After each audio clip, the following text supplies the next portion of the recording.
So good afternoon, everybody. Thank you so much for taking the time out for this very new inaugural session of this event that we have christened the tent.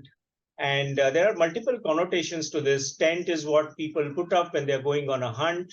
And we thought it would be appropriate for the Great Unicorn Hunt to use that analogy and call it a tent. One of our earlier events was called Machan. So I'm sure some of you are familiar with the kind of jargon we are using. But the tent also had another layer because we have 10 speakers, 10 questions, and 10 minutes provided. And there is a word play here with the word tent, so to say.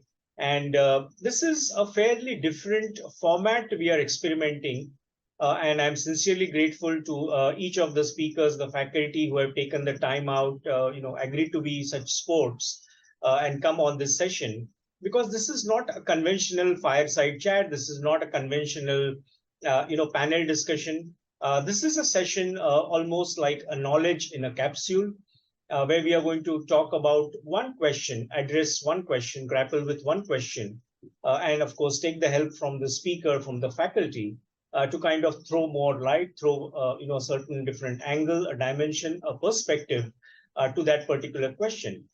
And needless to say, we are also expecting that post the speaker's discussion, the question will be answered, the verdict will be out, at least from the perspective of the speaker's viewpoint. So that's a brief context. Once again, thanks a ton for joining this session. And we are going to start the proceedings now with the first speaker, and the first 10 minutes being allocated to our first speaker, Khyati Shah. She's the founder of Katalist and an international C-suite coach.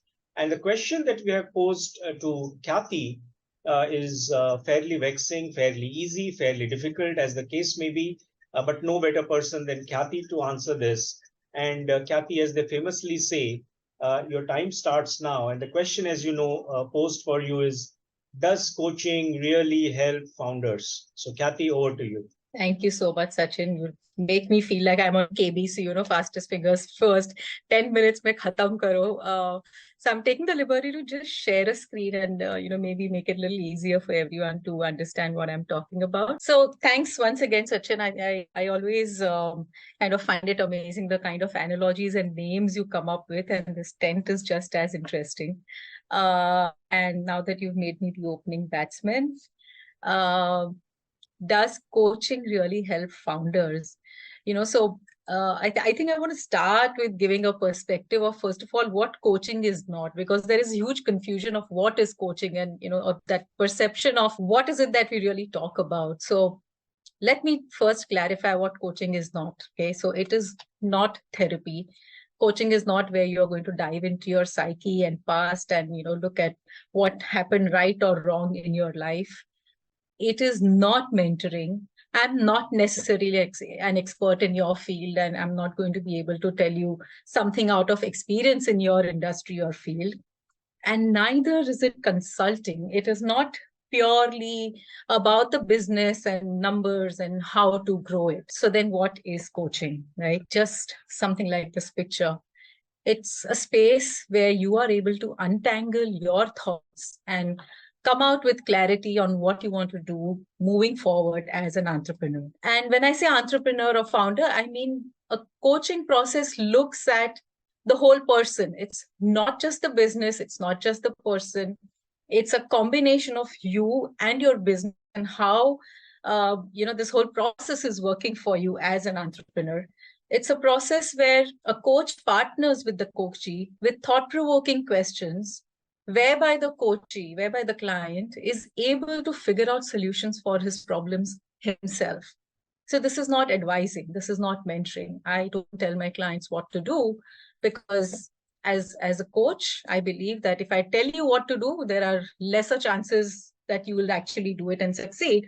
But if you figure out what's right for you, then there are much greater chances that you will walk that path and get your success.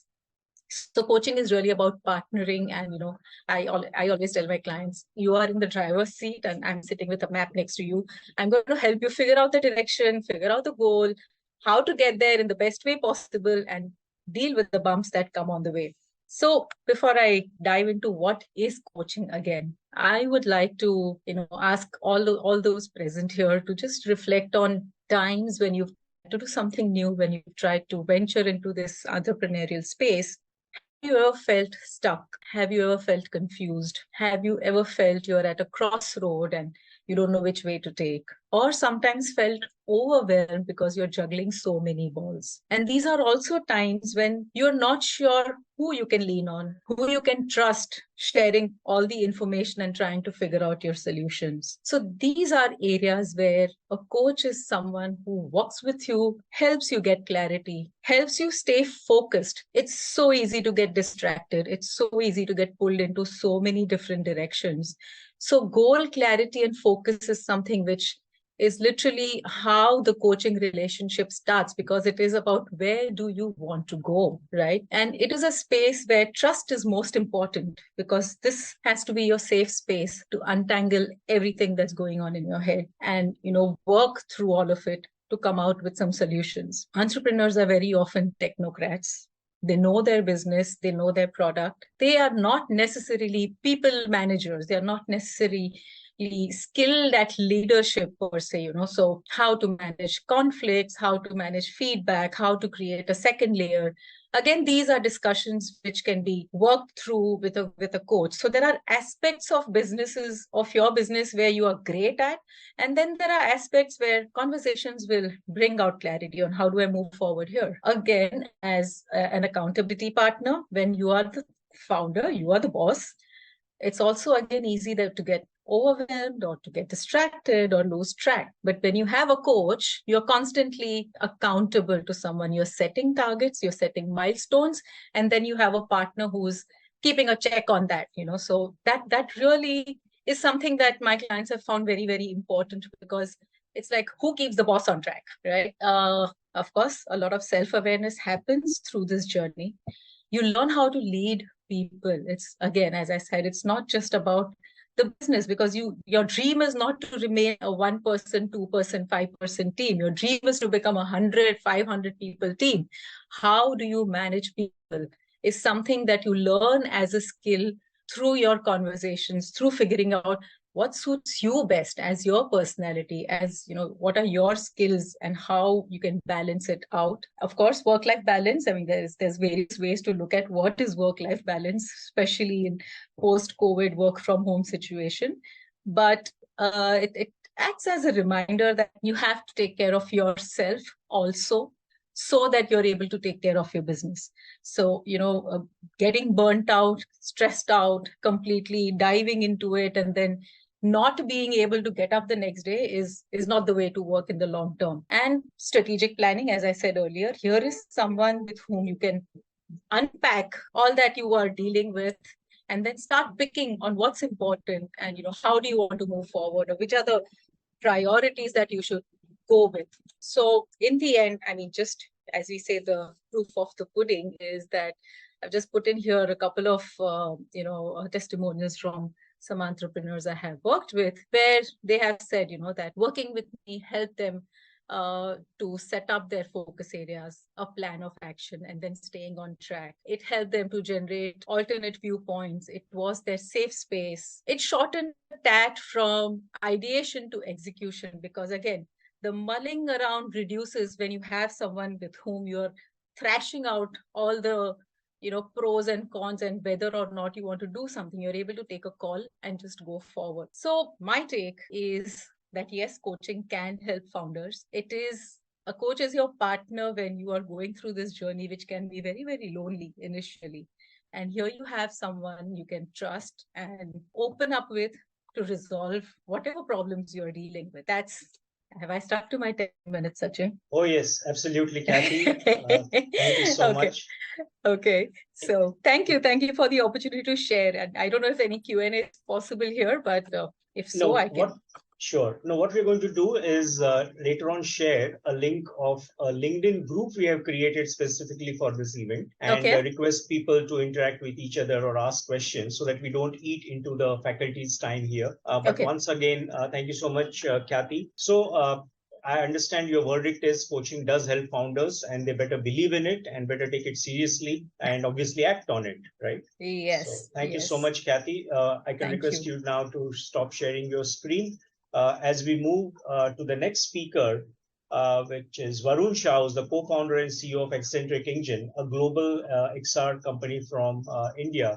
And he's going to address the question whether extended reality is a fad or a powerful tool for business. So without further ado, Varun, over to you. Okay, lovely. So, thank you so much, sir, for the opportunity. And today we are going to discuss a really important topic, such as one of them being who is better, Sachin or Kohli? Do aliens exist? Kya aapke toothpaste pe namak hai? And these are topics that need to be discussed because we've all grown up with all these discussions, and there is no end to it. So world wants to know. But a slightly lesser important topic, but an interesting one is XR fad.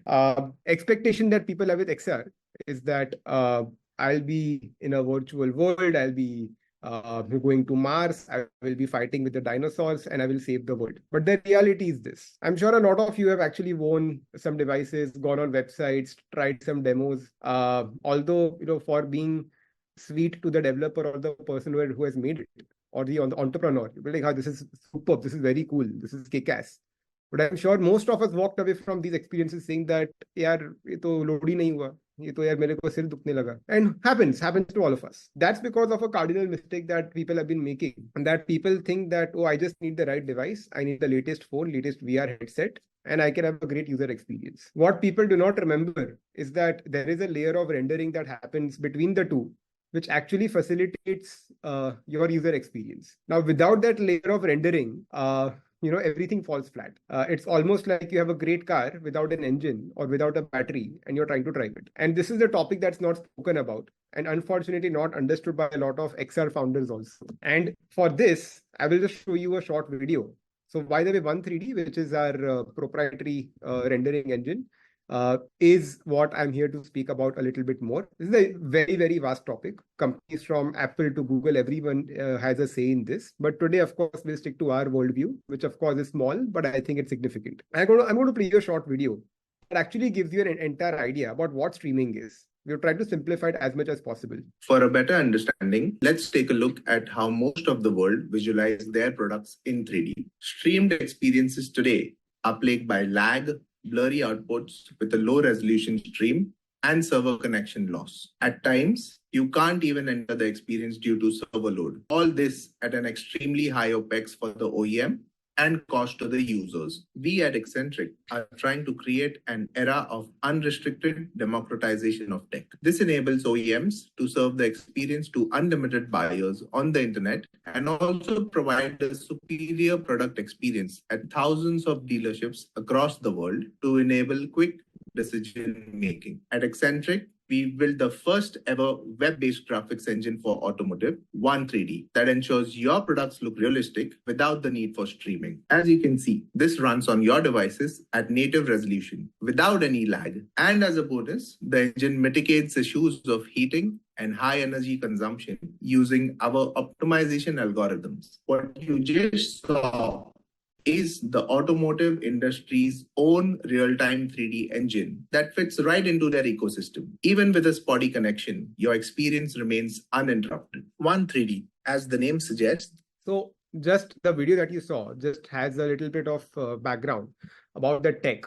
And in short, regular gaming engines like Unreal Engine and Unity, as you may say, have a lot of restrictions in terms of their size. They are great for a PlayStation, but not great when you're accessing it from your phone. So we have made a 3D engine that truly democratizes it. And very happy to say that we've got a lot of love from the automotive industry, which is, we are a vertical specialist company, where we are today serving more experiences in 3D and XR than anybody else around the world.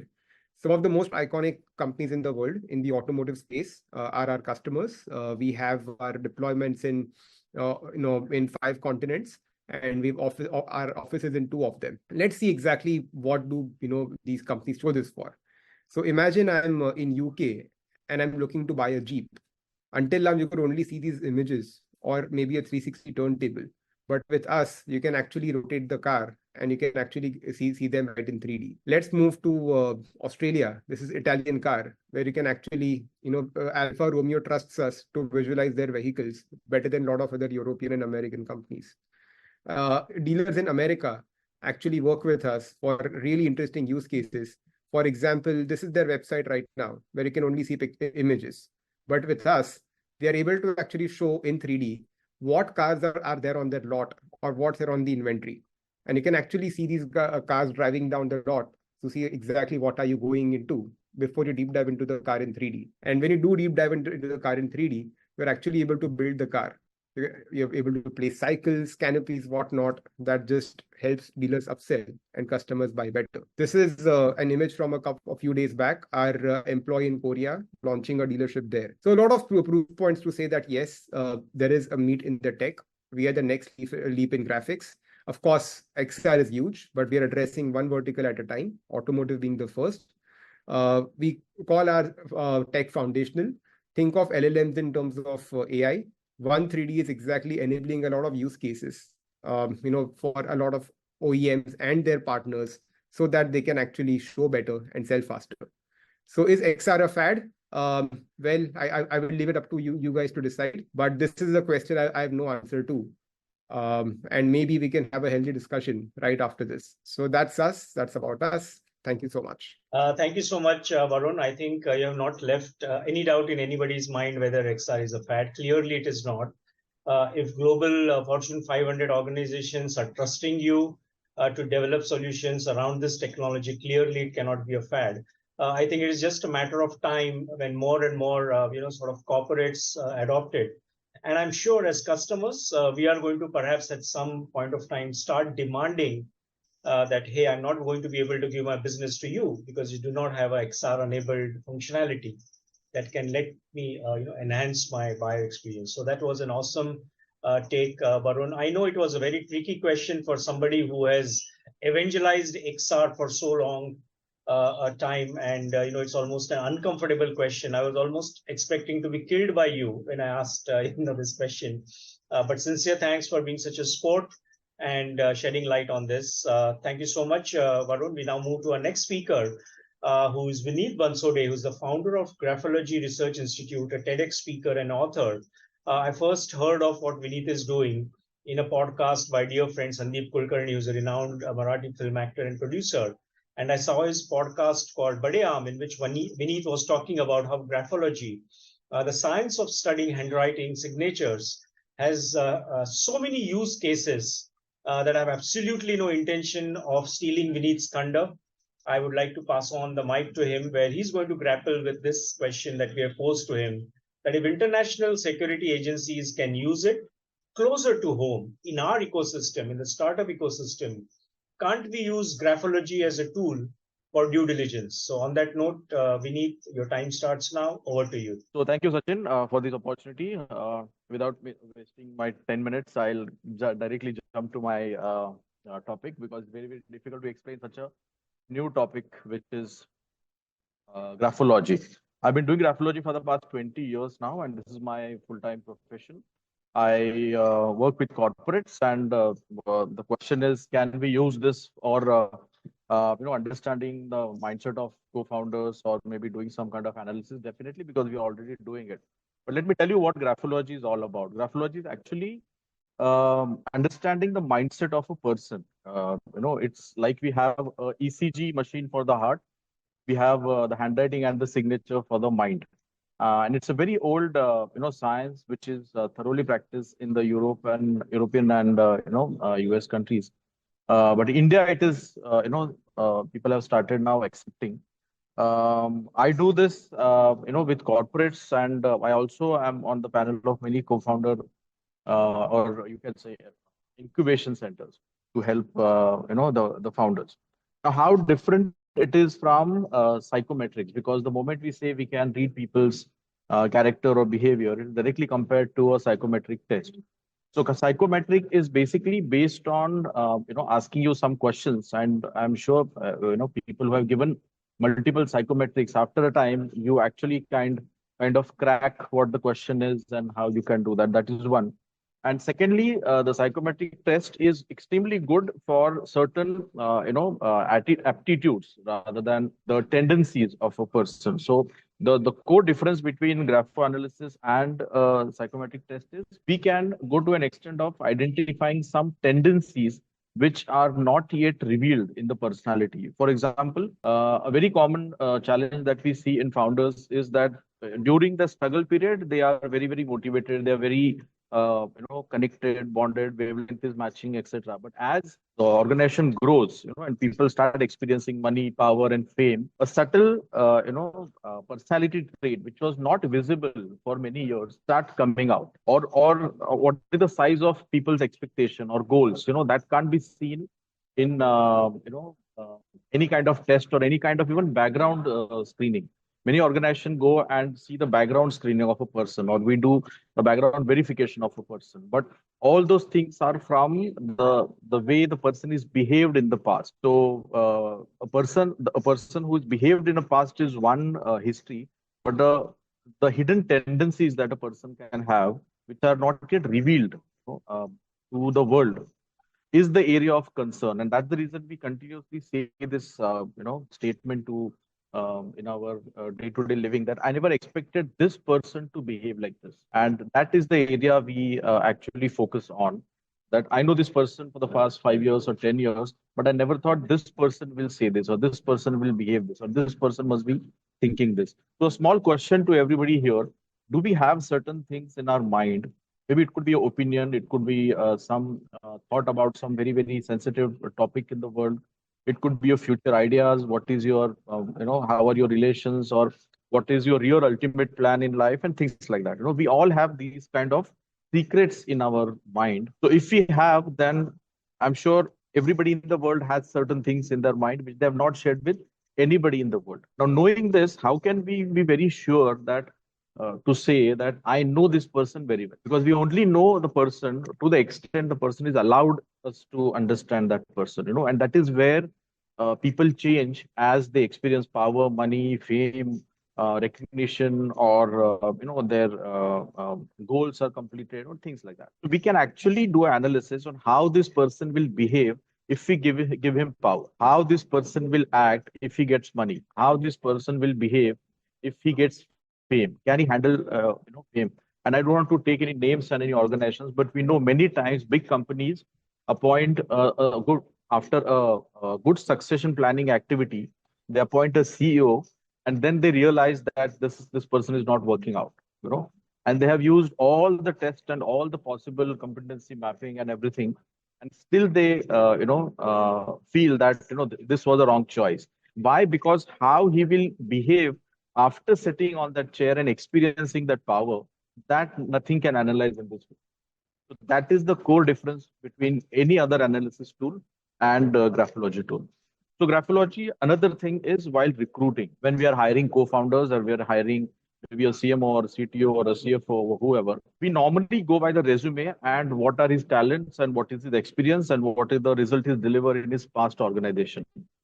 But there is no way to match the culture of the person and the organization. Like a person working in a company will have a different culture, and the B company will have a different culture. So the staff from A to B, or the manpower from B to A, is very, very difficult, because the person is, like there is a very famous statement which says, culture will eat strategy for breakfast. So culture analysis or culture gelling, that is very, very important. And that's the reason many times a person was performing very good in one organization, but when we hire him in our organization, the culture doesn't suit him and he's not able to perform. Now, these are the areas where Graphology plays a very good role of analyzing the culture of the person. What culture he'll be worth? Will he fit in our culture? Or if you want to fit, what are the things we should do? These are the things we should really be doing at the organizations where we are working. I work as a behavior expert in some organizations where we take care of compatibility and take care of attrition through Graphology. We have brought down the attrition rate significantly down, almost to 0% in many organizations, because while taking the interview or taking the interview process, we include Graphology as one of the tools, along with all the other interview processes. It takes time because we reject more people who are not matching. So the HR manager gets a little irritated, but we have to go through that stress. And because the attrition comes down, it ultimately impacts your bottom line. Because if you recruit a wrong person, the best person you have gets busy in teaching this person. The new person that you recruited will not deliver much in the first 3 to 5 months, and all this time is at the cost of the company expenses. So if attrition is controlled properly, it directly impacts the bottom line. And another thing is it's a human behavior to connect easily to people like us. So when two people come together as co-founders or four people come together co-founder, the first category of why these four people are together is because they like each other, or they can work with each other, or they're compatible with each other, or they understand what they're talking to each other. The language is same, or the vibrations are same, things like that. Ideally, we should have 8 different types of people in an organization. So we will not understand everybody's thinking or strategy or approach. So there is another topic called 8 multiple intelligence test. And with Graphology, we can identify those 8 different intelligence in 8 people, and that is the ideal group that will run an organization. So some people will be very good in negotiation, some people will be having a core ability of finance, some people will have a core ability of system processes. We can identify. So these people rarely come together because they talk opposite languages and they can't really gel. So I think in just I tried to explain what is graphology. I think thank you everybody, and let's hope to discuss on the LinkedIn group. Thank you so much, Vinit. And clearly, from what I gather, if it is possible to predict the traits of an individual, even before the person starts working with you, or before you start working with that individual, that would be awesome. And like you clarified the other day, it may not be sort of very difficult to imagine that you'd actually be able to tell who is going to crack under pressure, what kind of founder is going to perhaps succumb to some ethical or unethical pressures, and various things that investors and founders discover much later in the journey, only to their disappointment, saying, oh, I wish I knew this before. I think the day is not very far off, Vinit, when experts like you will lead the way, and graphology will be something that investors and founders will insist on before shaking hands with each other.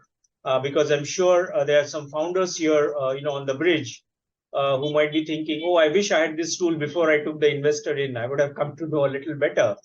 Or perhaps an investor would have said, oh, I wish, I had a better understanding. But this is very helpful. Thank you so much. The time just ran out, so you were finished in time. Thank you for this awesome session, and thanks for being such a sport. I know it is difficult to do justice to every single topic we have today.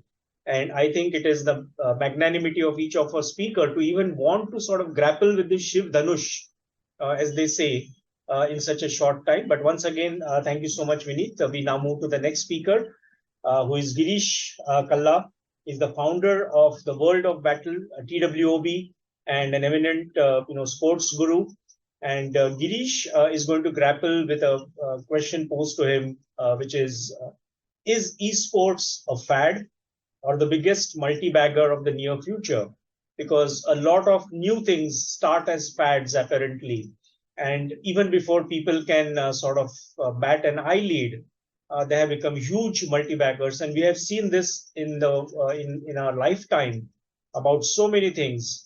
And we are absolutely dying to hear from Girrish on what his take is on esports. And I know we put people like Varun, people like Girrish on a tight spot, because this is actually what they evangelize, and provoking them with a question like this is really not fair on our part. But then that's the whole idea, to kind of seek a response. So Girrish, over to you, and your 10 minutes start now, as they say. Thank you, sir. Hello, everyone. This is Girrish. I hope you all can see the screen. Before I start with the presentation, I'll just give you a brief background about myself. By profession, I'm a lawyer. I never had any intention of starting this company, in all honesty. It's only COVID where I was at home doing nothing, 6 months, 7 months joblessness, and geo penetration in India and gaming picking up a peak. So that is where I thought, rather than wasting my time, let's start something in this. So we started with a platform, the worldofbattle.com, where we were hosting tournaments of BGMI, PUBG Mobile. I'm not sure how many of you would have played, except I believe few young faces I can see on the screen, and Sachin sir, I believe, honestly. So we started out as a platform, the worldofbattle.com, and post that I was running it in a bootstrap fashion until we raised funds in 2022 early, and then we pivoted into three major verticals. So the three major verticals which we operate into, I'll take a stance of cricket to make you understand, or a traditional sports league, exactly what we do. So we own esports teams, like how you own a team in a badminton league or an IPL or a kabaddi league. Similarly, we own teams in esports in BGMI, Clash of Clans. We have an international team in PUBG Mobile as well. Second, we do the esports production, like how you see Star Sports producing cricket events and bringing onto your TV channels or in the OTT platforms. That is what we do as a second vertical of ours. And third is what we do as the talent management part, like how you see a Riti Sports or a Cornerstone backed by Dharma Productions managing various sports and cricket celebrities. So these are the three major verticals we operate in. Now, coming back to the topic at hand, whether it's a fad or it's a multi-bagger, I'll just take you through a few slides, few data points. And I do believe it's not a fad, it's a multi-bagger. That is why I'm here. And I'll just take you a few numbers, few what I'm doing, and hope you guys have some interest in esports. So these are the 7 pointers, seventh being the thank you one. The other 6 pointers, which I'll be covering through the entire slide in another 8 minutes or so, I'm left with. First slide, I have any which were covered. So now in terms of the growth of the global esports market, now esports has grown phenomenally internationally as well in India. And a major role is currently being played by Saudi Prince. They are hosting an esports World Cup next year, which will see a lot of gaming titles being part of the event. The Crown Prince himself is associated with the entire esports ecosystem there. And in India, if you see, a lot of big players have now joined in the esports market. For example, JioCinema as an OTT platform is broadcasting the official events of Battlegrounds Mobile India, which is an Indian version of PUBG Mobile. And Star Sports has a few months back done alongside Nordwin, which is a production company backed by Nazara Technologies. So they have done an event of BGMI on Star Sports, which was widely seen by audience, both online and offline or on their TV channels. So now it has genuinely started to get traction. Currently, as we speak, there is an event going on in Ahmedabad in a stadium of BGMI. One of our teams playing there. Also another game called Road to Valor. There also one of our teams representing us in that particular event. And the event, if I had to talk about the prize pool has grown significantly. Since the time the game has made a comeback, we have already seen a prize pool infusion of more than 15 CR. We ourselves are hosting an event of 21 lakhs, which is an online event. So that talks about the rise of the esports events in India and a lucrative career option as well for a lot of gamers who are out there in the country. Now, a lot of people see us as an RNG platform or as a fantasy platform, which is not the case. It's a pure skill-based platform. In terms of the number, India is growing at an unprecedented rate. We are expecting that the market is going to go around 11 billion by 2025. And we are seeing a lot of international players entering India, partnering with Indian teams. Around 3-4 days back, we have seen iQOO Mobile has partnered with one of our competitors called Soul in a massive partnership with some of the Indian brands have started with now. Now, these are some of our achievements where we are, what we have done. So there is a recent event which happened in Hyderabad called DreamHack and Kingfisher India Premiership League, where we were the crown champions of the entire event, which has went on for a period of 3 days. After 3 days, we won the event. We, as I said, that we also have a team in international PMPL Africa where we operate. We have done beautifully there. It's an Egyptian team which we have signed to get into the international market as well. How we go about is we target or we basically nurture talent who are at a very nascent stage, and from T2 or T3 cities, we sign them, we nurture them, we provide them with a gaming facility. We have our own gaming facility in Navi Mumbai, Kharghar, which is a 7 BHK bungalow lease, which we have taken on. It's a facility where people live stream on YouTube. We run our studio from there where the streams are being made live as well. In terms of the scalability, if you can see here, I'm hoping the numbers will be seen. Now, it's just a pure comparison which EY has done in their report alongside the IPL as well as the esports, that what is the prize pool in terms of INR million, in terms of what is projected in terms of INR million. where the prize pool stands and what all the revenue streams are going to be. So in terms of currently what our revenue streams are, we are, let's say, one of the only organization in India with multiple revenue streams in place. We generate revenue through brand deals, we generate revenue through the jersey sponsorships, we generate revenue through prize pool. And because we have our own in-house production capability, we serve a lot of clients. We work with brands like AMD, Red Bull, Mac Animation as a brand to put them before the Gen Z audience. So that the Gen Z audience can relate more to their products. Now, this is in conclusion, which I had to tell you that these are some of the top-notch organizations that are out there. Some numbers, if you can see, that there have been 1.5 million players, there have been 85 million viewers, 20 plus broadcasters, and several organizers and brands which are now into the esports sector, esports scenario. Compared to the West, it's still a new thing in India. And that is where someone like us, TWOB, gets an advantage, and people associated with us gets an advantage into this entire sector, where we get an early mover advantage in this entire ecosystem and where we are and how we are operating. We are hopeful that it will become a multi-bagger.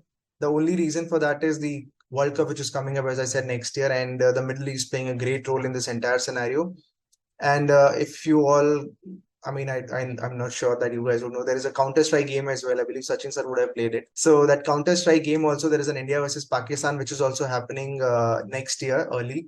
So that is also bringing in the fact of, an India-Pakistan Counter-Strike match also. So there's a lot of interesting stuff happening around esports. I hope I've been able to tell you guys what I'm doing, and hope you would have understood what esports is. And if there are any questions, as Sachin sir said, there are a common group, I'll be more than happy to answer those. Sure. Thank you so much, Girrish. This was certainly very fascinating.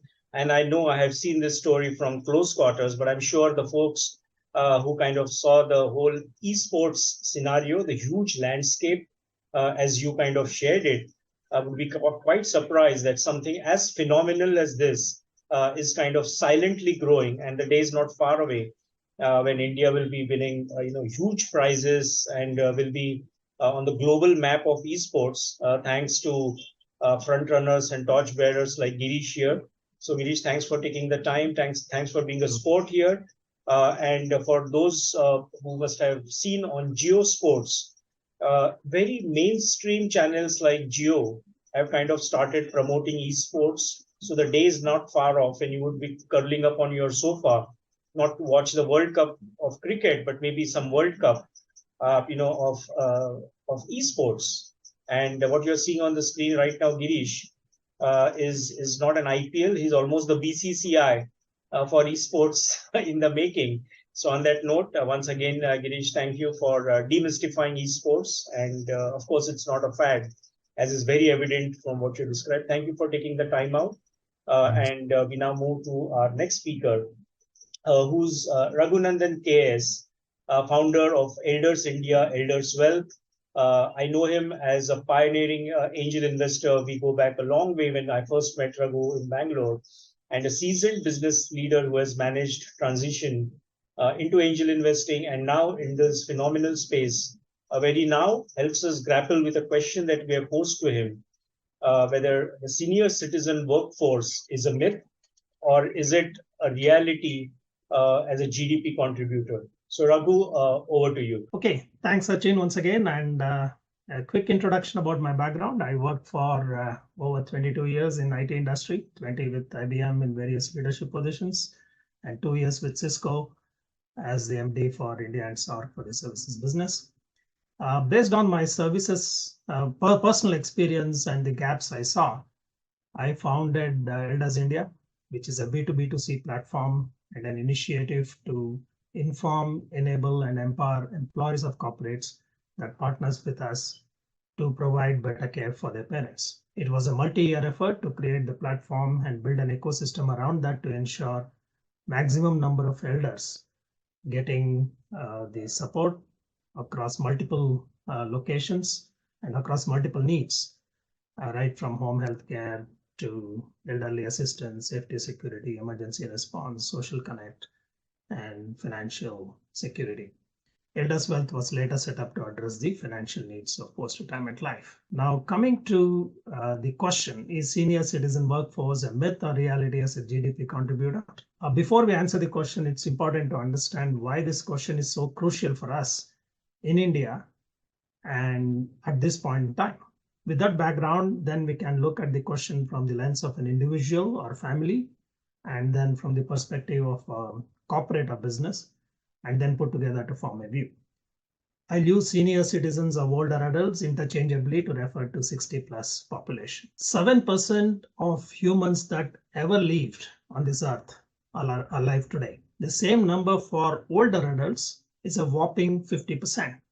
Yes, 50% of all older adults that ever lived on this earth, over 192,000 years of human existence, are alive today. Let's look at life expectancy in India. The average life expectancy at birth in India remained flat for over 100 years, 1825 to 1925. And then it has dramatically increased over the last 100 years to 71 at a rate almost 4.5 years for every decade. It's still increasing at 2.5 years per decade. You see at the right-hand side a comparison with a country like UK as an example, where it's a steady, consistent growth over the last 2 centuries. So we have had a dramatic increase in life expectancy.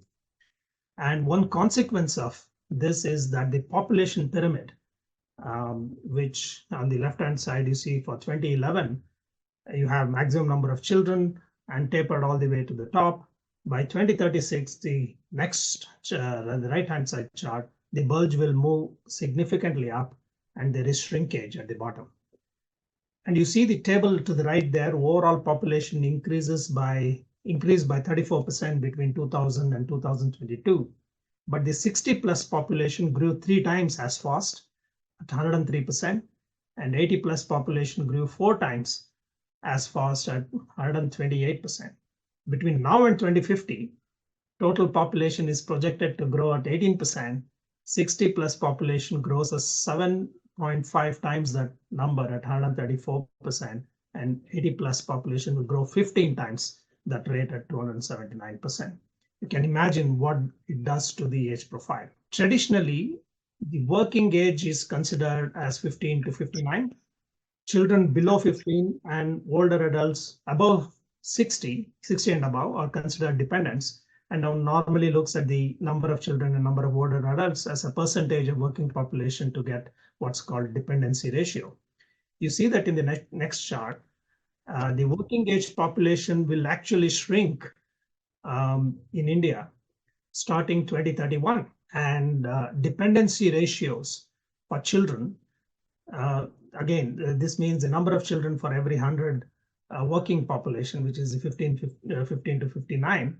The dependency ratio for children, 50.8 in 2011, will keep increasing, and well before 2050, there will be more adults, older adults, supported by working age population than the children. So the demographic shift that we are seeing is real, and individuals and businesses have to be prepared for this huge shift. Let's look at what it means to individuals and families.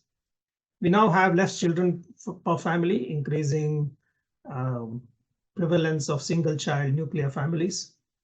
When the child goes to a different town or a city or a country, and then either you live by yourselves or go to the city if it is within India with the child.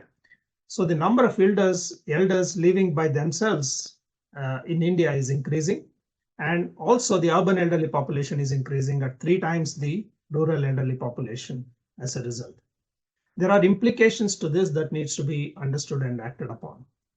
Now we need to think beyond the chronological age on the life stages of one's life. We typically look at learn, education period, earning period, or working period, and then retire. Maybe 25 years of study, 35 years of earning, and 10 years of retirement was a simple enough mantra. But now if one needs to plan for 30 years of post-retirement life, then how many more years one will have to work and how much of savings you need? Increasing the number of years of work would also mean one thinking of second or even third career, reskilling, etc.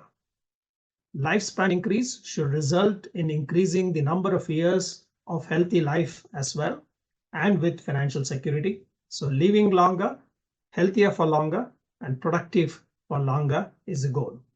And we also need to reframe longevity as bonus years distributed in the middle of the life rather than tagged on at the end.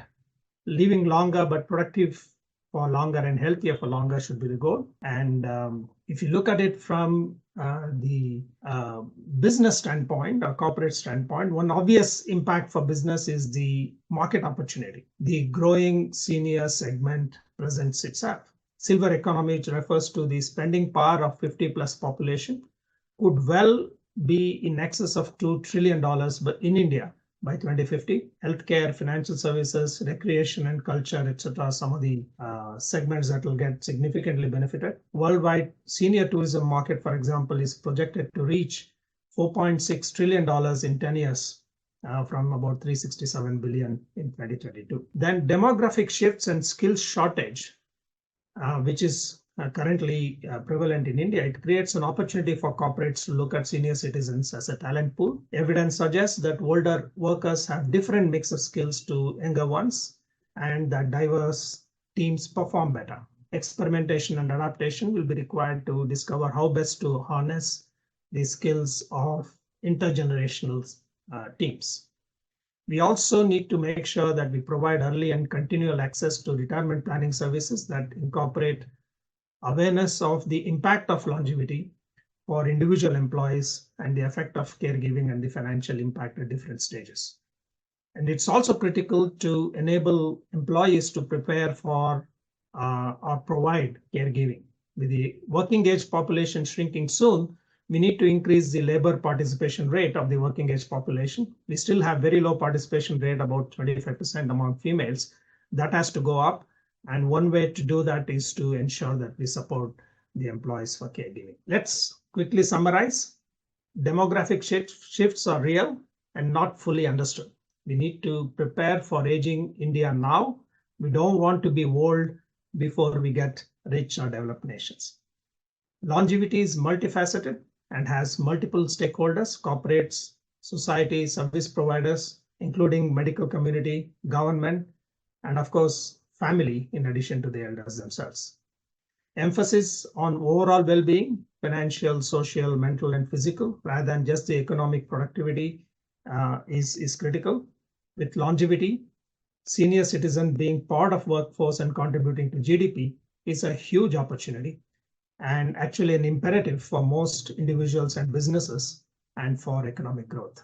That's all I have to say. Thank you. Thank you so much, Raghu, for throwing light on this subject. Clearly, as has come out in your session, it is an imperative, like you rightly pointed out. It's neither a myth nor a reality, and hence for folks, to figure out how they are going to sort of get prepared for, say, 30 years of retirement life. On multiple fronts, the mental front, the emotional front, the monetary front, all of that is going to be critical. But is also critical for a lot of corporates, for a lot of startups, to kind of start getting used to the fact that an extremely rich sort of pool of talent need not be phased out and perhaps can be reharnessed back. And I won't be surprised the way there is a movement for women to come back into the workforce after they have taken a temporary pause. I won't be surprised that the ecosystem you are building in the country with all the stakeholders will one day support this fabulous and noble initiative at the same time in a big measure. So thank you so much, Raghu, for being a sport and for throwing light on this subject. Our next speaker is Srinivas Karthik. He's the head of partnerships, content and community at X210X, a seasoned professional, a seasoned leader. And the question we have posed for him has been a twist, of the earlier question where people used to be asked, are founders made or born, are entrepreneurs born or made? And we kind of tweaked the question because we thought Karthik would be the right person to answer this, especially since the work that he's spearheading has actually resulted in fairly mundane, regular, run-of-the-mill organizations sparking into multi-baggers with the kind of infrastructure that they have created at X to 10X. So without further ado, Karthik, over to you to help us answer the question whether multi-baggers are born or they are made. So over to you. And as they say, your 10 minutes starts now. Thanks, Sachin. Thanks a lot for firstly inviting me to speak with this quorum. I think my fellow panelists who've come before me have done such a fantastic job and set the bar so high. I can only hope that I live up to that bar. Good evening, everyone. My name is Karthik, and I'm here to talk about a rather entertaining yet controversial subject: are multi-bagger startups born or made? Now, bear in mind, before we get into this subject, that I will be using the terms multi-bagger startups, unicorns, successful startups slightly interchangeably. So don't hold me to the nomenclature, right? So for context, I basically am from Bombay, but I've been in Bangalore for the last 7 years now, and I've been part of the ecosystem. I was with Khyati from their early days for about 6 years. And so I do have around me an ecosystem of founders, investors, friends who basically participate within these ecosystems as well. And we've had endless debates about this, right? This is almost as entertaining a subject as Ronaldo versus Messi. I'm a football fan, and for me, it's very decided. I'm Team Ronaldo, but I'm not quite sure if I have a very, very strong POV either way, right? And I'll walk you through why that is the case, right? So for a startup to do exceedingly well in any category, right, there are a lot of things that have to fall in place just right. There are a lot of things that have to go that basically just have to fall in sync with other elements of a startup, right? These can look like some of the points that I've listed out over here. A very, very solid team that happens to be supremely good at execution, right? The TAM is just optimal. You don't want for the TAM to be too small either. Otherwise, you're not necessarily going to be able to become a very big company. You have to have the resources, the know-how to basically navigate the problem statement that you're attempting to solve. And of course, all of these have to be there on the right problem, right? If you have all of the above, but you're basically working on a problem that doesn't quite need those kinds of elements, it's unlikely that the startup will do exceedingly well. I myself previously have attempted 2 startups in the past, one of which was an abject failure, and the other was, I think, moderately successful. So I do have a bit of an POV on each of these elements, and I'll walk you through the rest of the debate shortly. Right. So allow me to firstly make a case for both born versus made.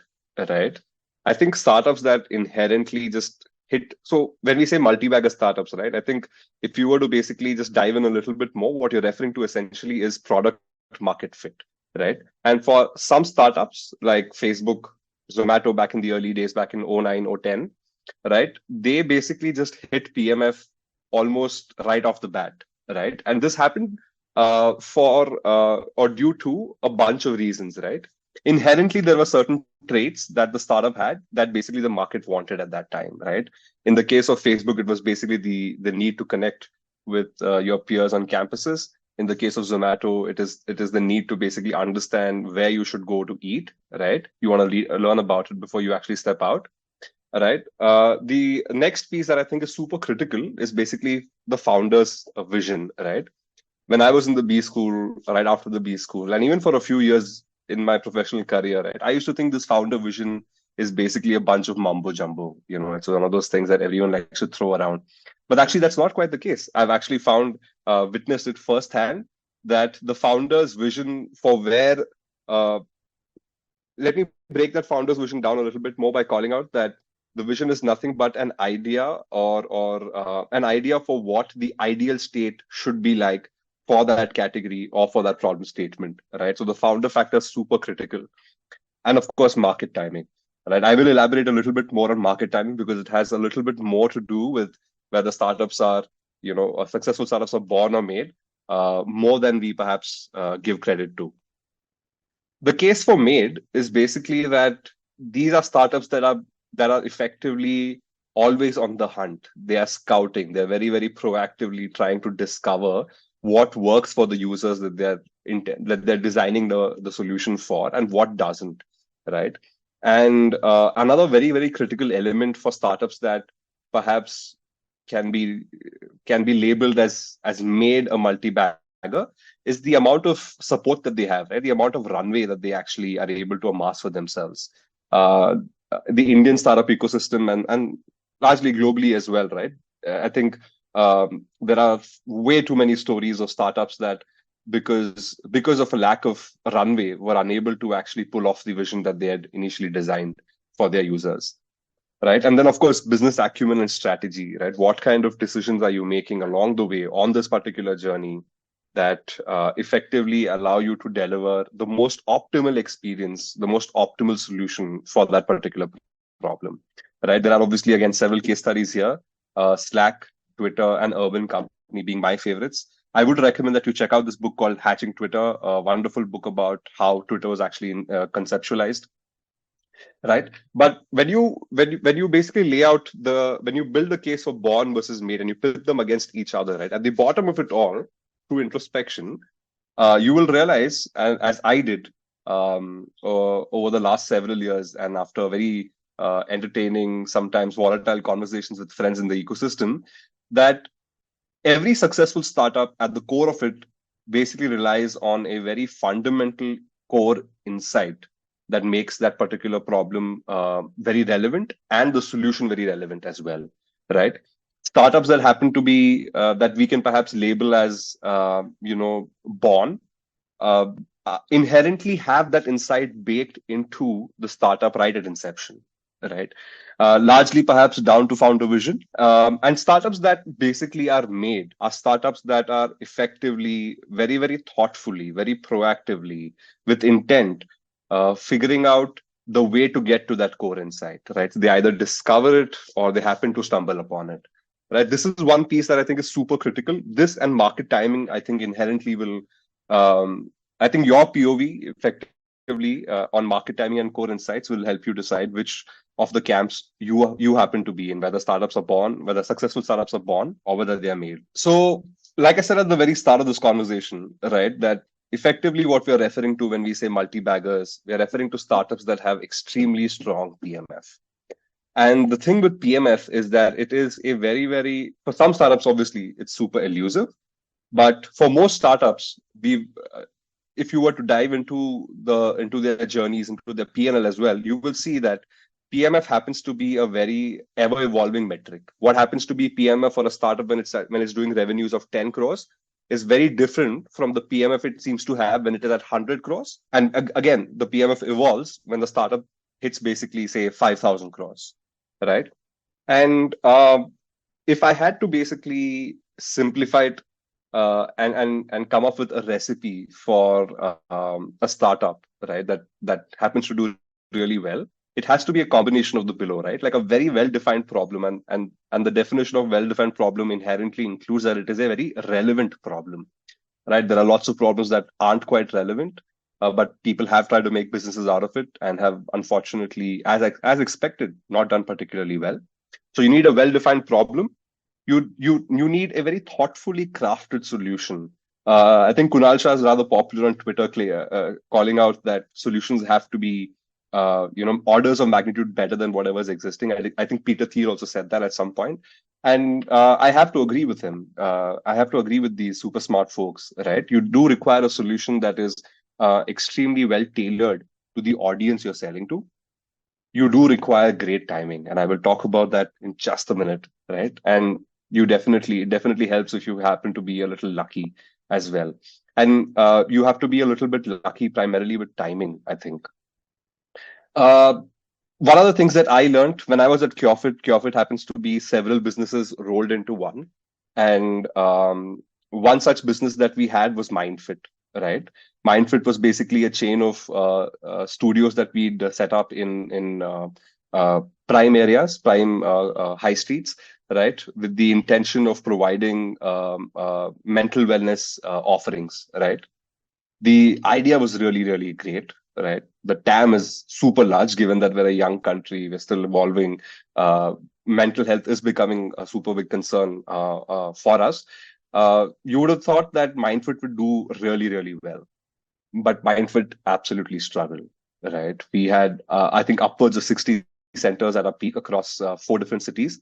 And the daily active user base, the retention, all of them were struggling on MindFit. Eventually, of course, we shut down MindFit as a unit. The lesson that I learned from this is that no matter how great the management is, it's very difficult to beat market conditions and timing. In the case of MindFit, as a country, back in 2017-18, we were a little too early to focus on mental wellness, right? Allow me to give you a couple more examples, right? Startups that had great large TAMs, the idea was great. Execution, however, wasn't very solid over there. One example is QB. Not sure if a lot of people have heard about it, but QB back in 2020 had raised over 1.5 billion, right? Billion with a B, right? And they wanted to create a platform that basically delivers short form video content. This and short form video content, of course, right now currently drives a large amount of DAU for large platforms like Meta, Instagram, even YouTube Shorts, right? But QB failed terribly, right? It was poor execution on a very, very large TAM, very well-equipped team too, right? Then we have examples like DuckDuckGo, which happens to be a competitor of Google, right? They had great execution, but they're operating in a really small TAM. They have, by the way, the DAU, the daily active user count of DuckDuckGo stands at 30 million users, right? But their market share is only 0.65%. It is ridiculous, right? Of course, this puts in context how big the TAM is for the vertical DuckDuckGo operates in. But this is to give you an idea that you have to have several different elements fall into place together at the right time, right, for you to have what we can define as or label as a multi-bagger startup. I'm big sorry to do this, but last 1 minute. Absolutely, I'm done, Sachin. Basically, at the foundation of it all, what I want to leave you with is that regardless of whether you're a startup that's achieved success because you're born or you're made, at the foundation, at the core of it all, is that you have a very, very strong PMF, right? And what I have for you on the slide is basically just a small breakdown of how to actually get to that PMF. Right. So I'm going to end this a little 30 seconds early, right? Just like my fellow peers have. Thanks, Sachin. Thank you so much, Karthik. As expected, everything that you covered comes from rich case studies and from your own experience of dealing with so many startups, and of course the confidence of being part of the organization that has time and time again produced multi-baggers. So we will perhaps reduce the agony of Ronaldo versus Messi by saying that if you are working with a bunch of really solid mentors, entities who are experienced, entities who know how to sort of help the founders with the chops, multi-baggers can most certainly be made and they need not be born. But thanks a ton for sharing this perspective, Karthik. Sincere thanks. And we now move on to our next speaker. Thank you so much. We now come to the next speaker, who is Chirag Khanna, director of Ink ID. Is basically been a leader and a guru in the IP space for a long time, as long as I've known him. And the question we have presented to Chirag is, should investors and founders value IP, intellectual property, more than they do? Because there have been a lot of moments, I know for Chirag, where he has been pulling his hair out with the kind of treatment that investors and founders give to IP and the dismissiveness sometimes that he talks about. But without stealing Chirag's thunder, Chirag, over to you. Yeah, thanks, Sachin. Hello, everyone. Good evening. So there are there are two things. In the Indian context, I'll talk about the different kind of IP mindsets that are there currently in 2023, and at the global level. So I think there's a slide that I am sharing. I think I hope everybody is able to see this. Yeah. So on the global level, I had given a talk many years ago to a VC, PE community to identify what are the different kind of IP mindsets that are there. So the question that I had hypothetically posed was, is intellectual property a myth? Is it a buzz? Is it a giant? Or is it a mind-festered battleground? because everybody seems to want it in today's day and age. Developing nations everybody is focusing on intellectual property rights. The government itself is tooting the horn of protect your intellectual property rights in today's day and age. All the developed countries have become developed countries because they have been able to assert and transact and enforce the intellectual property rights that they have built over the years. So whether it's patents, trademarks, copyrights, designs, whatever thoughts that your brain manifests, they were able to not only protect it, but they have been able to enforce it. And I think that is one of the key differentiators between a developing country and a developed nation.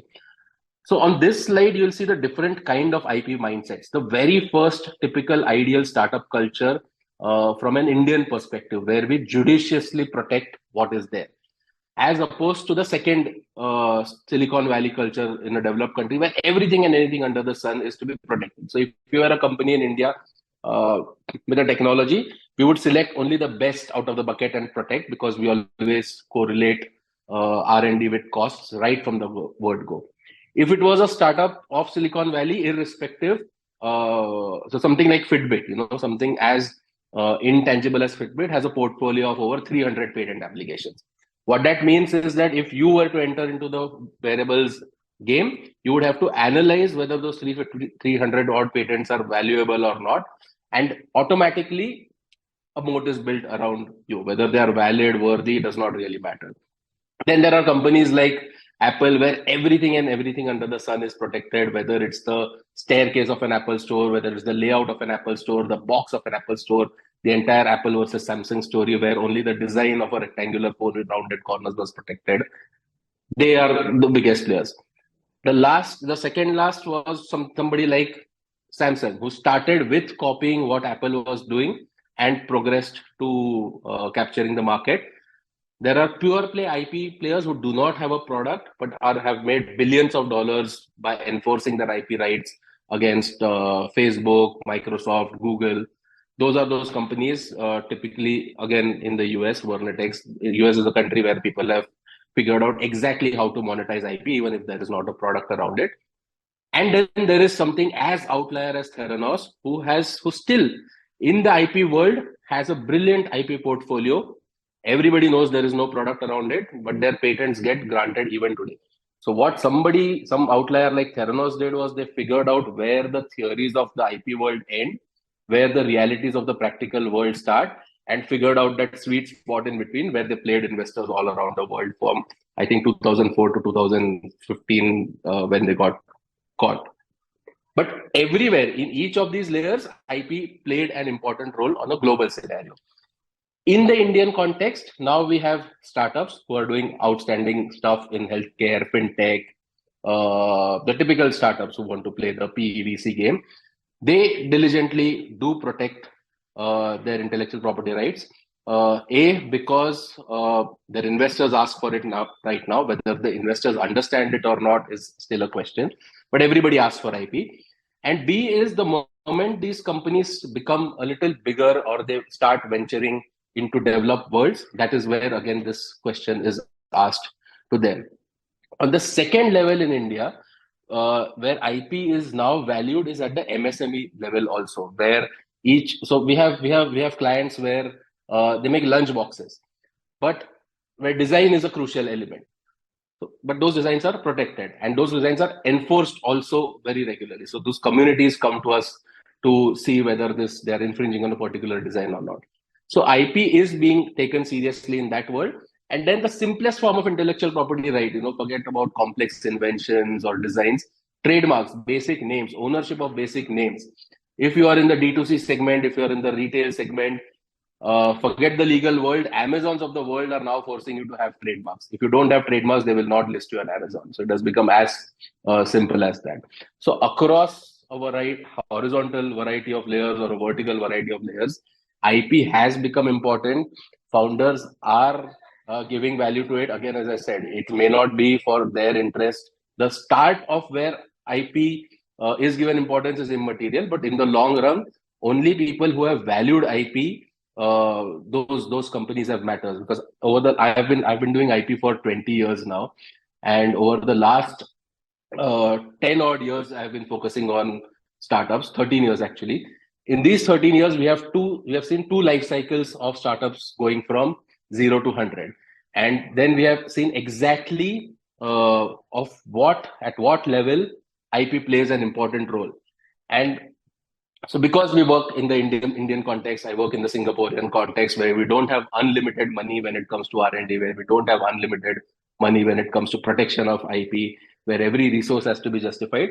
So we came out with a model where we could spend very less at the beginning, and then as and how the company progressed, you pay more and more, and you file in more and more jurisdictions. So on this slide, this is the typical chart that we follow. What should be done at the pilot stage, what should be done at the testing stage, what should be done at the seed round stage, what should be done when a proper Series A funding happens.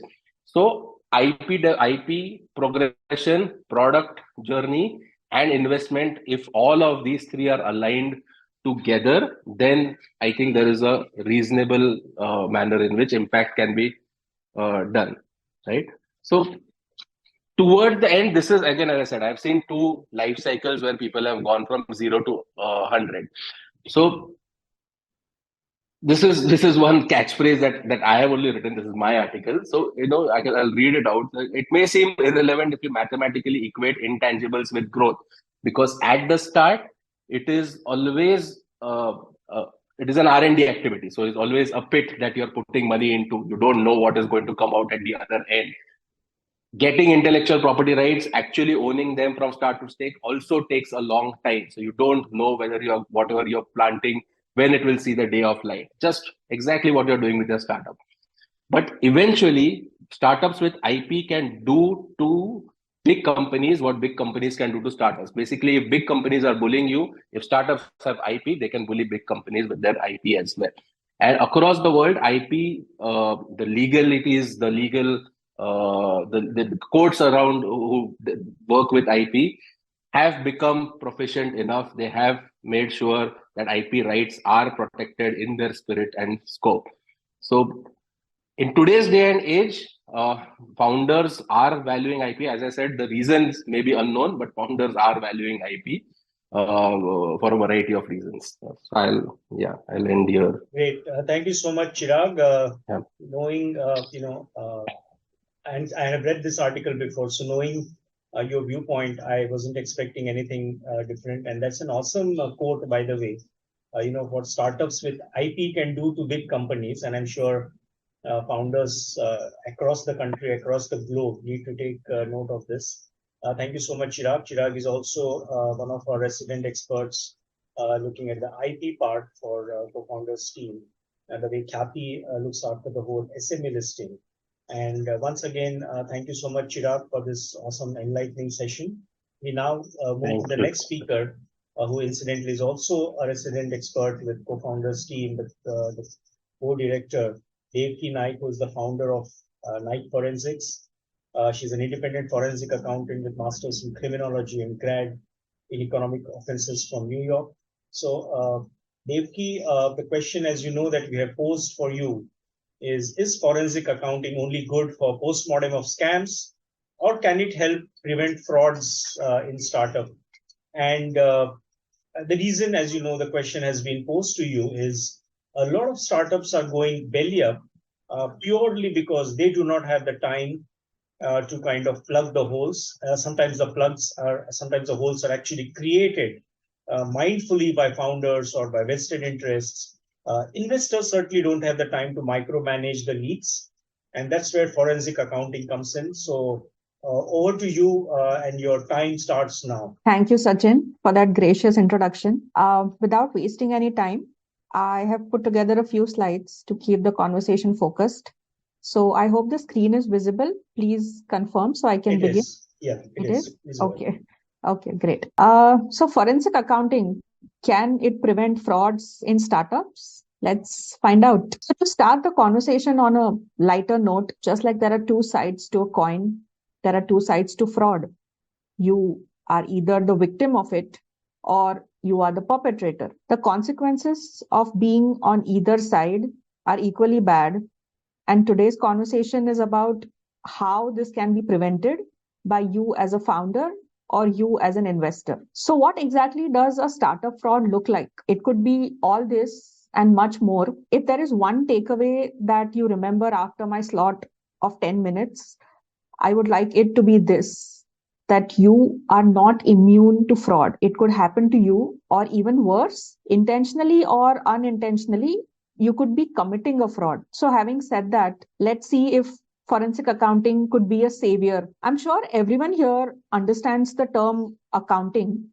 However, there might be some misjudgment about the term forensic. Forensic literally means anything that could be produced in a court of law. So the report given by a forensic accountant acts as an evidence in a court of law. I'm often told, accountant to hai hamare paas. Why do we need a forensic accountant? To answer that question, the scope of an accountant is quite narrow. However, a forensic accountant tends to look beyond the numbers. To give you a very small example, one of the recent cases that I worked on, I was asked to do a due diligence for a food establishment.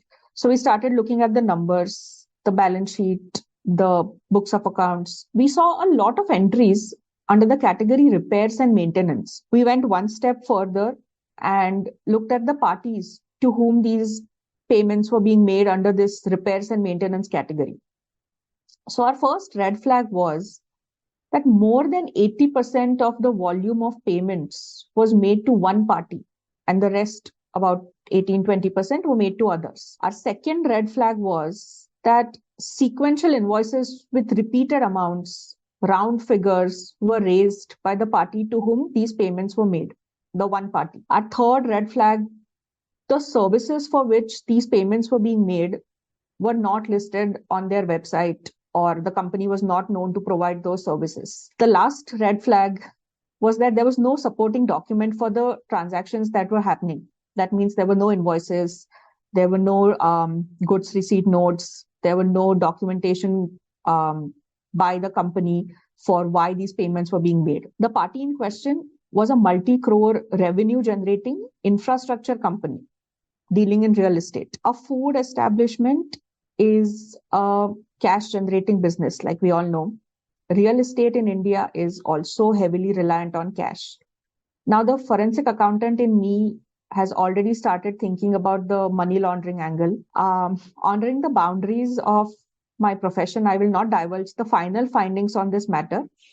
However, it is interesting to note that before we stepped in, before the forensic team stepped in, all of these entries were already audited by a chartered accountant, and no eyebrows were raised for any of these red flags. So that leaves us with the question, is an accountant enough? Probably not. So some of the red flags of a fraudulent behavior could include missing documents, multiple payments to a single entity, several adjustment entries in the books of accounts. These are some of the common red flags which are often overlooked by small businesses, startups, and even multinationals. So how can a forensic accountant help to mitigate these risk factors? We are often called in when the fraud has already occurred.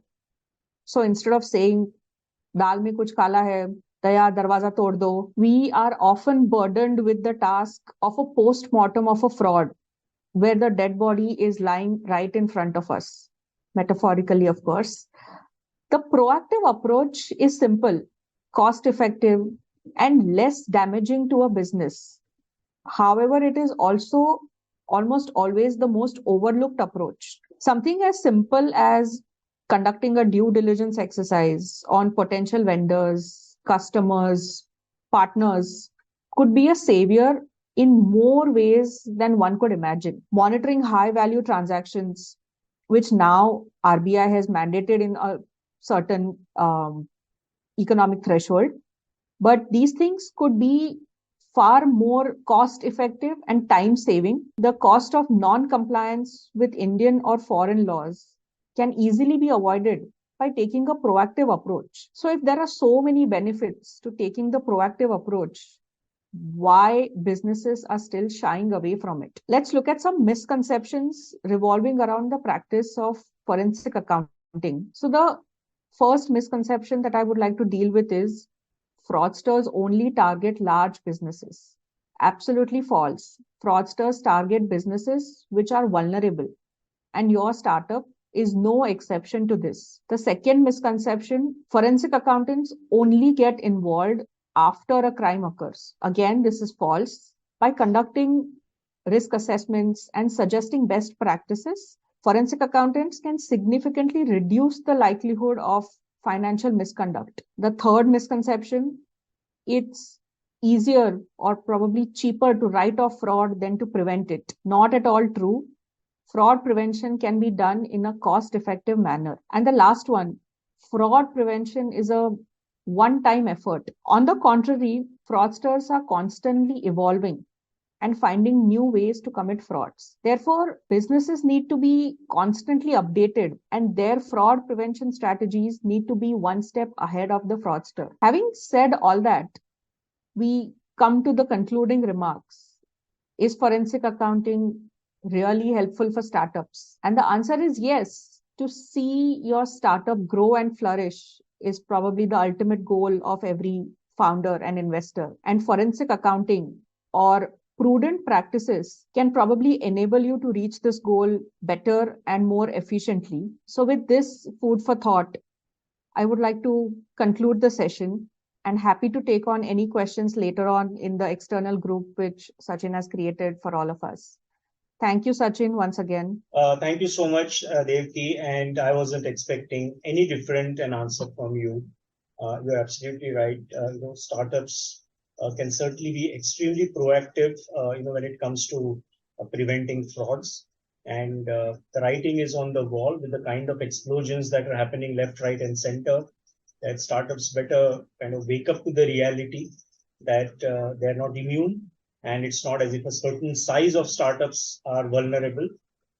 Every startup, that is in business needs to kind of take forensic accounting seriously. We have also recommended it to a few startups where there are multiple co-founders. And while the trust is there, my submission has always been let the trust stay intact, but use a little more cement to reinforce the trust, as and when required. And I think that's where forensic accounting comes in. Thank you so much. You have just finished exactly on time. And thank you once again, Devki, for an awesome session. We now move to our next speaker, who's Dr. Advay Aundekar, founder of Doxy. And he's going to grapple with a very, very, a vexing question, which, as Karthik also pointed out earlier, has been around for quite some time with different organizations grappling with it. But the question posed to Dr. Advay Aundekar, is whether Indian employers or general corporates as a group, whether they care about mental health of their employees, or should they be caring more about mental health of their employees? So to understand this aspect, I would now request Dr. Advay to take the stage. Advay, over to you. Your time starts now. Thank you. Thank you so much, Sachin, for having me here and organizing this event. I loved the talks that you guys gave before this. Just coming off what Karthik said, right? Why did some companies in the past, for example, fail in the mental health space, right? One big part, for example, is stigma. But the absolutely bigger aspect in mental health, and this is a problem that the space of mental health has been grappling with for a long period of time, which ties into our question is something wrong with me, right? People don't understand that having stress or having anxiety or having any sort of mental issue is very different from physical health, right? To everyone, you don't have a problem saying, do you have a fever? Yeah, I have a fever. I've got COVID, I've got this, I've got that. But very few people actually have the ability to come out and say that I have a particular disease because they think that no, there's nothing wrong with me.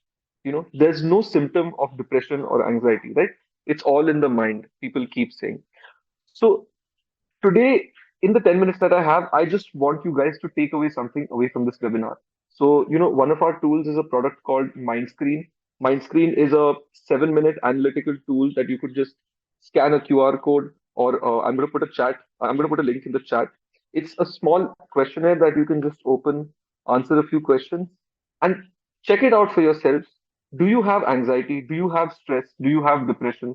These are clinically validated scales, right? Which would give you with more than 90%, it would tell you what your anxiety or depression levels are. Coming to the main question, which is, should an Indian employer care about their employees' mental health?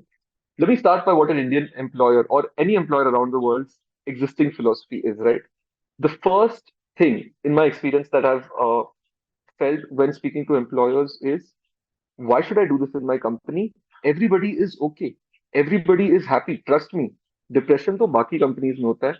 My company is completely fine. You know. And the main question over here that I want to tell some potential employers is, आपको कैसे पता? How do you know all your employees are, not stressed or not anxious or not depressed, right? Your employees are trying their best to hide this from you. Everything that they're going through. At the end of the day, all employees want is to tell their boss, look, it's fine.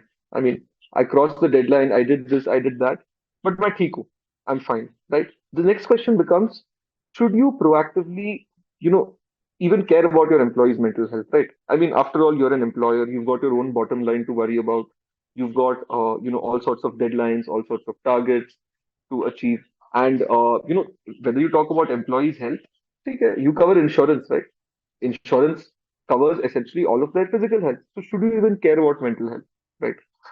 The most important thing to understand here is that out of all aspects of healthcare, the one aspect of healthcare that affects your company's bottom line the most and your team's performance most is mental health. And this has been proven in research over and over. Whether you're a software company, there is research to show that at what levels of anxiety, how much of your code base will have more bugs in it. If you have a sales team, at what particular level of depression will your sales performance, your sales team's conversion rate drop by 10%? There is data to show that your company is losing health or wealth because of your employees' poor mental health, right? So this is the first issue that I have to deal with when I'm speaking to employers. Another way that employers come out and tell us is that, look, I have a very small team. We don't need mental health. So you guys have you guys have clients like the Dubai Police or 5,000, 10,000 plus size organizations. Why would you be interested in a 15-person company, 10-person company? This is what HRs and big companies do, right? Well, guess what? The small company perhaps needs it even more than a big company because of the limitation of manpower, because of the limitation of resources. It's extremely important to ensure that everybody in your team is performing to the optimum extent possible. And it's your effort as the employer to make sure that they are in the right place to, give their optimal best, right? The third most important, comment that I've heard from employers is, why workplace, right? Mental health is like a health issue. So why don't employees, like, I don't give my employees, break time to go and have a diabetic meal or to exercise for 30 minutes. They do it on their own period of time, right? Why should we do it here? Well, the reason that mental health needs to be tackled at the workplace is 90% of almost all stresses and anxieties in a person's life arises due to issues from the workplace. Again, World Bank data and American Psychiatric Association data. So it's obvious that, if you break it, you got to fix it because you are losing out if you don't fix it, right? And we are not talking about some altruistic ideal of, let's care for our employees because, it's good for them. Of course, it's good for them. But also, this is about your business. This is about incorporating mental health and performance as a KPI in your business. And I'm so sorry to come across as I. This is not at all a negative comment.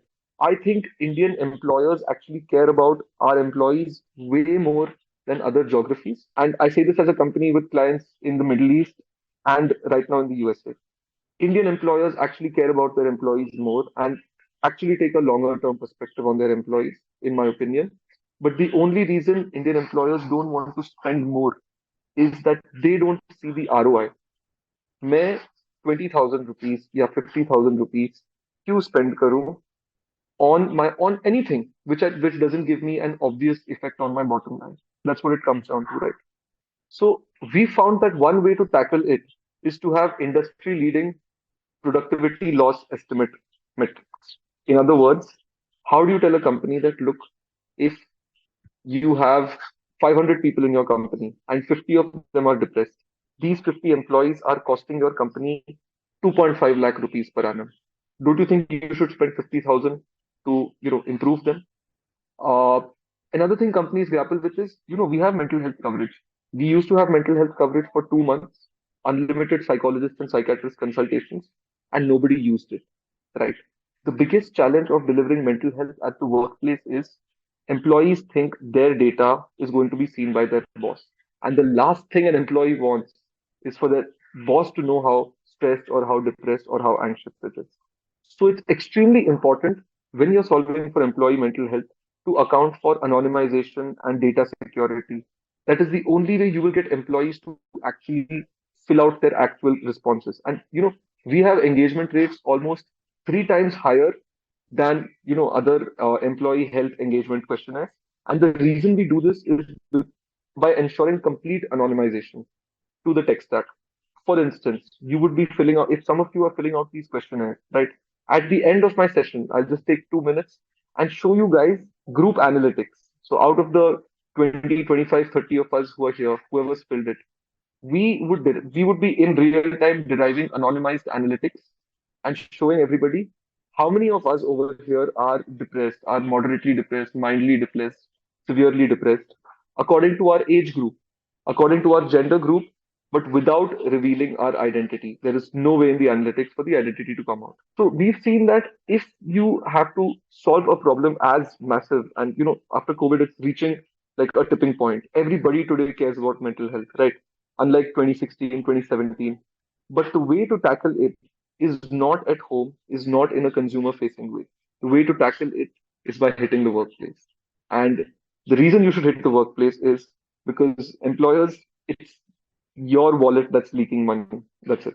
Thank you so much, Advay, for the very articulate, session that you conducted, and knowing your passion for this space, wasn't expecting anything different. You're absolutely right that it's imperative for employers to kind of take this more seriously than they should.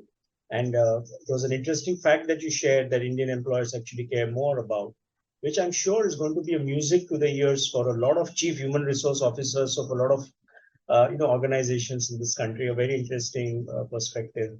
And it is very clear that modern organizations and startups represent modern organizations need to be using these tools, and for that matter, even corporates, entrenched in years of legacy, should be adopting these tools when they are dealing with younger generations, with newer generations, and modern practices. So thank you so much for taking us through this. And we now come to our next and final speaker, who is Rohit Sai Chetla. We have been reading stories about the legends from the startup space who drop out of colleges and schools and do some remarkable stuff. Here is a guy who kind of decided to start his startup while he was in college, studying for his course in the Rice University, USA. So inviting Rohit to take the stage and answer the question that we have posed to him. How easy or tough it is for an Indian student in USA to run a startup while in OPT, considering the US visa norms are as complicated and tough as they are. To run a startup while in OPT must have been, if nothing else, certainly a lot of fun. But I'm going to let Rohit answer that. Rohit, over to you. And as they say, your time starts now. So thanks a lot for the introduction, Sachin. So just to answer your question, it's no fun starting a company in the US while you're on OPT, just to give you a straight answer. But I'll get into the details so that our audience can understand the exact process of starting the company in the US, and how do we make sure that we take care of certain things during the OPT process. Well, coming from my experience at least. So the first thing, anyone who's interested in starting a company in the US while on OPT would be to understand that they'll have to start the company in the same domain as their master's program. So if you're from a computer science background and you're doing your master's in computer science, you'll only have to build a software startup, and that's the condition which will make you eligible to build your own company in the US. So if you're a computer science major and you're trying to build an electronics company, we can say, but electronics also use computer science, in some part of it. The problem with American law is they don't recognize electronic company as a computer science company. So even though it involves certain computer science aspects, you'll have to be spending a lot of time arguing and debating, your case with an attorney to make sure that you're not in violation of your master's degree OPT regulations. So the straight answer for anyone is that if you're in a particular course like computer science, you'll definitely have to start a computer software startup. And if you're in a finance course, for example, you can start a fintech startup, but not otherwise, right? So that's the first thing which I was told when I initially got started. And the next one is, let's say you have decided that at the end of the day, I understand there are some problems here, but I still want to start the company in the US, right? So how do we go to the next step of starting the company? So we've chosen that, yeah, I'm from a computer science background and I'm going to start a software company in the US. And the next thing to take care of looking at is this one, which is deciding on what legal structure you want to go with. So there is an LLC, which is called Limited Liability Partnership in India, but it's limited liable company in the US, and there is a C corporation. The C corporation is a legal structure which almost all of the companies follow in the US, from Apple to medium startups, right? So C corporation and LLC have a comparison chart on the screen. So C corporation is very, very expensive to maintain in the US. So $5,000, $7,000 is just something which was told in my case, where we don't have many sales happening, in the business, and because we're just getting started. But it can range anywhere between 5,000 to 15,000 per year to maintain a C corporation. Whereas LLC in the US can be maintained for $2,000 to $3,500, depending on your own sales and funding cycle. And C corporation have very, very strict regulations because, as I said, this is the corporation structure which is followed by large companies. I think almost every company in the US. So they have very strict regulations to report what business you're doing, your customers' privacy policy, and everything concerned to legalities. C corporation is very, very complicated. Obviously, LLC is a little bit loose compared to the C corporation, but the problem again comes here that C corporation is required in the US to get a VC investment, and LLC, not most VCs, I think not any VC in the US is interested to invest in an LLC company. So coming back to what I did was I opened an LLC to begin with because this is what a lawyer suggested me to do, the attorney in the US. Maintenance of C corporation is no way justified in the business which you're already in, because you already have a live business running in India and you're trying to expand it to the US. And if you open a C corporation right now, you'll just be tied up in the legality process and you're trying to maintain the company instead of expanding it, right? So they suggested that I open an LLC to begin with and then convert it into a C corp. That's also an option in the legal code in the US when I get a VC investment. So that's what I did. And there is also a requirement for you to choose a state which you start the company from. So even though I'm based out of California, I didn't want to start the company in California because the laws around California are really strict. It's almost like GDPR versus other countries, right? So California laws are different, Delaware laws are different. So every Y Combinator startup, Y Combinator, the biggest startup accelerator in the world. So they enroll startups and they suggest that we use Delaware LLC instead of California, New York, or any other state. And the problem with starting a company while on OPT is you have OPT for the first year and then you have something called a STEM OPT for the next 2 years.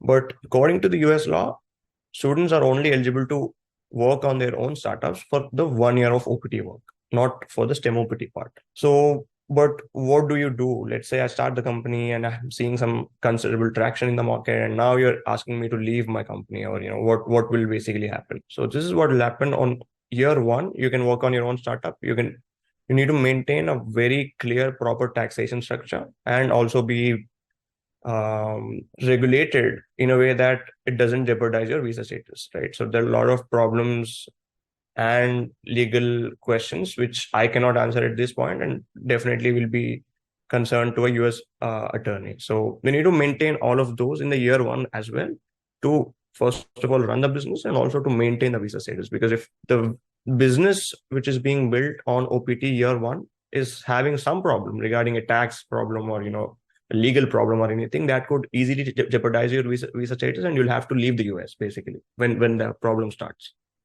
So maintaining the company is, I think, a priority which the people want to do. And the second thing is, let's say I'm starting the company and I've now moved on to year 2.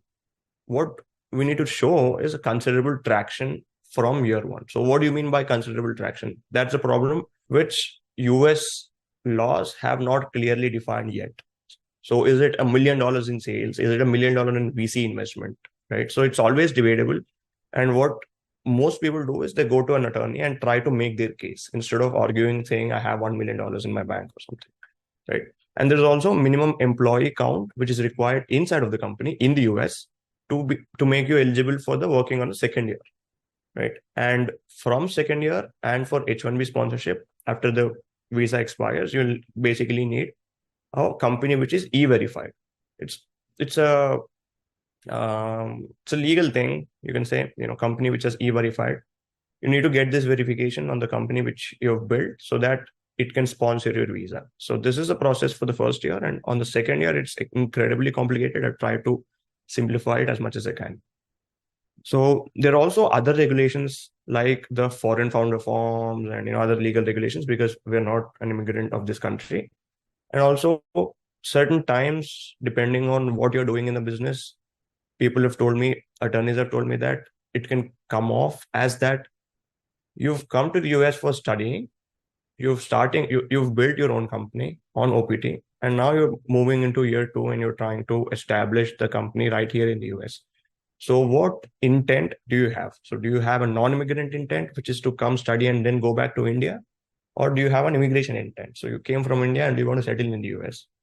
Obviously, a lot of people want to settle in the US, but that's not something considered as healthy in the US regulatory, even with the cops and the borderline security. So that's also a little, I can say, in the gray. So no one has the answer of how to portray yourself as while running this company. Well, sorry to do this, but 1 minute left. I'm done. Yeah. So if you want to get started right away, or if you have someone who wants to get started on this, there are 2 sources I would suggest you guys take a look at. One is Zen Business. What they do is they simplify the process of hiring an attorney, going through the legal process, thereby making it completely online. And if you are from India and probably want to start a company in the US, instead of going through these OPT regulations, Stripe has recently announced, I think it's only been a month, that there is a international payments platform. So you need to open a company in India and then use Stripe to open a company in the US and do business in the US instead of being in the US. So yeah, that's all I have to say for today. And if you have any questions, as I'll be available after the event. Thanks a lot. Sure. Thank you so much, Rohit. This was a subject that we wanted to cover because of the curiosity associated with what you have been doing and starting your own startup over there, and of course with its development center in India. So thanks for throwing light on this subject. For those on the bridge, as you know, we have created a LinkedIn group just for this event because there could be questions, or maybe the faculty or the speakers may want to interact with each other and exchange notes and things like that.